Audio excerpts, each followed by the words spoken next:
Now it's time to sample Honda's all-new big bore semi-naked all-rounder, the CBF1000A. A new machine, I'm proud to say, Honda Canada chose to bring in this summer, while their American counterparts took a pass.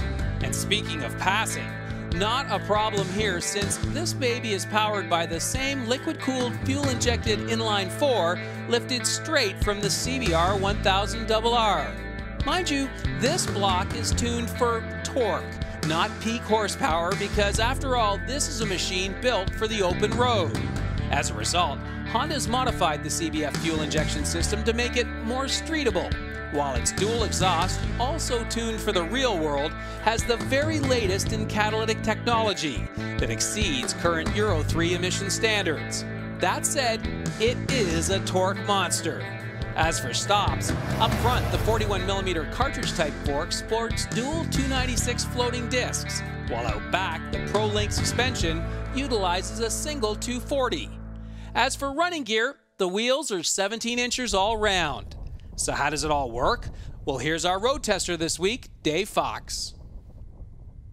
So Dave, Honda is launching the CBF1000 at the same time as they're launching the Veradero, and they're categorizing both motorcycles as adventure motorcycles. Would you agree that this is an adventurous machine? I would.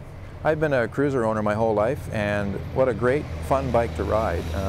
Yes, it has a sport bike look to it, but on the roads we were on today, we were on paved roads, we were on roads being in the springtime, a lot of roads with gravel and sand on the corners. We were on actual gravel roads.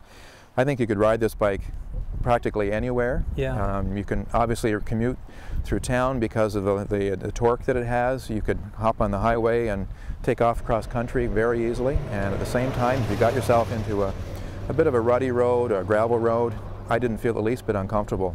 Yeah. I guess my first impression when I sat on the bike before rolling away is just, I couldn't believe it was a 1000. You know, I had to keep looking at that sticker because it just feels so small, light, compact, stable. I think that's another reason why I felt comfortable on it, being 5'6". It is a compact bike, lots of power, again, more in the lower end, but my feet would touch the ground. The seat's adjustable in 3 positions. You can adjust the handlebars if you want to. So it's a bike that fits a whole variety of people. Yeah, you can certainly make it your own that way, but right. Let's just talk about that motor for a second. We know its original genesis was the CBR1000RR. Did you like it? I did.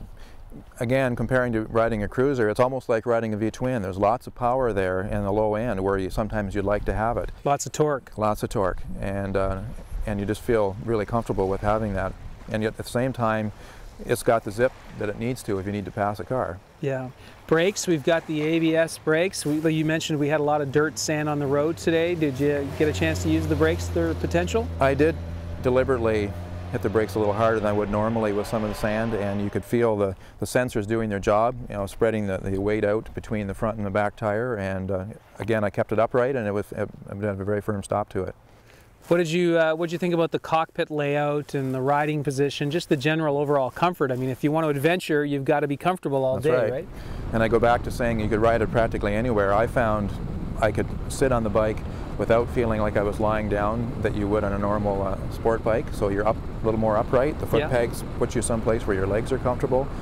The instrument panel is very easy to take a look at, very attractively laid out with speedometer, tachometer. You've got your fuel gauge, and you've got a digital clock as well, which is, I find, quite handy.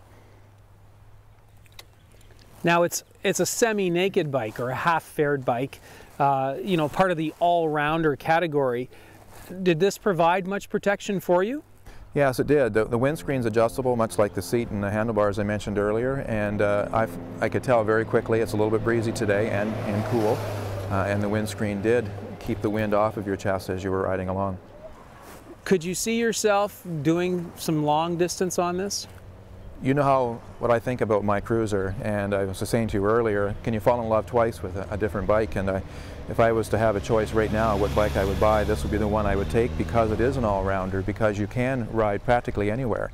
Like I compared it to the different types of roads we were on today, and you could go on the long run, you can go on the short haul to go to work every day. It's just such an all-around fun bike to ride. Now, could you see maybe putting some luggage on this or some soft luggage? Absolutely. I have luggage in mine, and I understand from Honda Canada that there will be luggage available, and I'd be buying some because if you want to going away overnight somewhere, you're going to need it. So if you had to sum things up, what would be the one lasting impression? What are you going to go back and tell your friends about this particular motorcycle? So easy to handle. You get on this bike and you feel like you've been on it forever. It's just so comfortable and easy to handle, and you just feel really safe and in control. Well, you did a nice job. I know it's a little chilly today, and we appreciate you coming out here so early in the year. Thanks for the opportunity. Thank you, Dave.